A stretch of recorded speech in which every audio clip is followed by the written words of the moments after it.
União Ibérica, continuidades e rupturas no Império Português não é apenas um episódio isolado.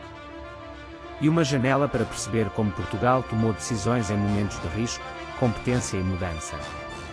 Neste vídeo longo, vamos olhar para causas, protagonistas, interesses e consequências, separando mitos de evidência histórica. O objetivo não é decorar datas, mas entender lógicas de poder, economia e sociedade que continuam a influenciar a memória coletiva portuguesa. Para enquadrar a União Ibérica, continuidades e rupturas no Império Português, começamos pelo pano de fundo político e social entre a longa duração da história portuguesa e os seus pontos de viragem. Nenhum acontecimento desta escala surge do nada. Há tensões acumuladas, instituições em disputa, redes de alianças e limitações materiais. Ao identificar esse contexto, percebemos por que certas opções pareciam inevitáveis para alguns atores, enquanto para outros eram vistas como ruptura, ameaça ou oportunidade única de reposicionar o reino. No plano institucional, este tema cruza coroa, elites locais, autoridades religiosas, interesses mercantis, em muitos casos, pressão internacional. A decisão final quase nunca resultou de uma única vontade. Foi produto de negociação, conflito e cálculo estratégico. Ler União Ibérica, continuidades e rupturas no Império Português desta forma evita explicações simplistas e ajuda a perceber como o Estado português foi sendo construído por camadas, avanços, recuos e compromissos muitas vezes contraditórios. No terreno, os acontecimentos ganharam forma concreta, mobilização de recursos, circulação de informação, uso de propaganda e resposta de diferentes grupos sociais. Em União Ibérica, continuidades e rupturas no Império Português, o fator humano foi decisivo. Lideranças importaram, mas também importaram burocracias, infraestruturas, financiamento e capacidade logística. Quando esses elementos falharam, surgiram atrasos, perdas e mudanças de estratégia que alteraram o desfecho e redefiniram prioridades políticas. Também importa observar a escala geográfica. O que aconteceu em centros de decisão teve reflexos em cidades portuárias, fronteiras, espaços ultramarinos e comunidades locais. União Ibérica, continuidades e rupturas no Império Português mostra que a história portuguesa raramente cabe num único território. Há conexões atlânticas, europeias e imperiais que moldam escolhas internas. Esta perspectiva de rede permite compreender porque um evento aparentemente regional pode produzir efeitos de longo alcance. Quando chegamos ao momento de viragem, vemos a combinação de fatores estruturais e acidentais.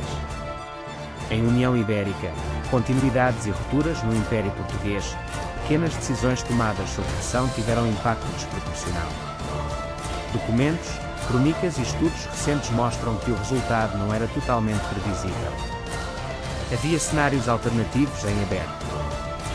Reconstruir essas possibilidades ajuda-nos a avaliar responsabilidades históricas sem cair em determinismo, celebração cega ou julgamento anacronítico. Depois da viragem, abre-se a fase de reorganização. Instituições tentam estabilizar o sistema, justificar custos e consolidar narrativa pública. Em União Ibérica, continuidades e rupturas no Império Português, esta etapa foi crucial para definir vencedores, derrotados e memórias oficiais. O que fica nos arquivos, nas leis e nos símbolos nem sempre corresponde ao que grupos subalternos viveram. Por isso, cruzar fontes e perspectivas é essencial para uma leitura histórica mais robusta. No plano econômico, os efeitos prolongam-se para além do episódio principal. Mudam-se prioridades fiscais, rotas comerciais, incentivos produtivos e distribuição de riqueza. União Ibérica, continuidades e rupturas no Império Português liga-se a escolhas de investimento e a formas de dependência externa que podem durar décadas. Ao seguir o rastro do dinheiro e da administração, percebemos melhor quem ganhou margem de manobra. Quem ficou mais vulnerável no ciclo político seguinte.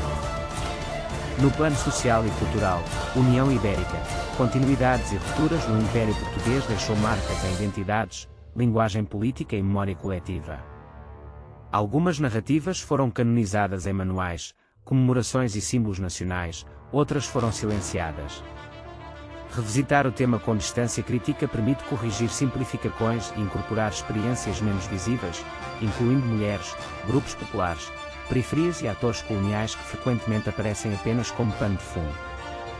A comparação internacional também e útil. Processos semelhantes noutras monarquias e repúblicas ajudam a distinguir o que foi específico de Portugal e o que refletiu tendências globais.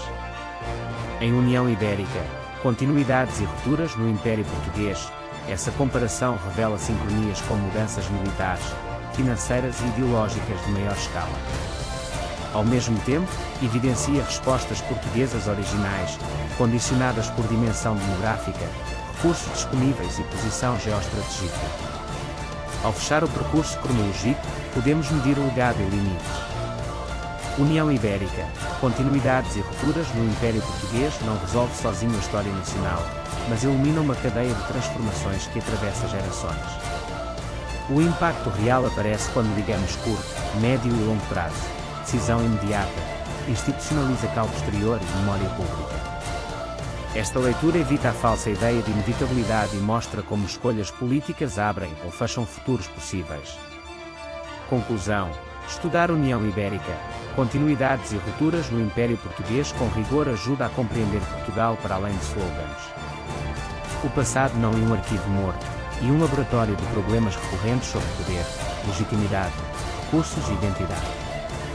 Se este formato longo te foi útil, seguimos no próximo episódio com a mesma metodologia, contexto, evidencia, comparação e explicação clara, para transformar informação histórica em entendimento prático e duradouro.